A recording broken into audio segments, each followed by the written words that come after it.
நிஜமா நான் ஒரு கேன கருமோ கன்றாவி காலேஜுக்கு போன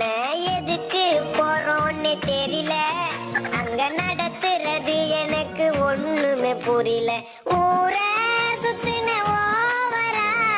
அதனால இத்தனை அரியரா வேஸ்டா போச்சு கெரியரு போடல எனக்கு வீட்ல சோறு மண்டையில ஒண்ணும் இல்ல போமாட்டேன் கிளாஸுக்குள்ள நல்லா படி காலேஜ் முடி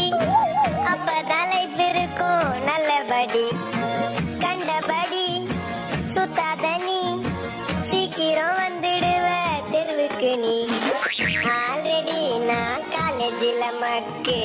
ஜென்மத்துக்கும் நான் எடுக்க மாட்டேன் புக்கு அரியர் கிளியர் பண்ண தெரியலையே எவ்வளோ படிச்சாலும்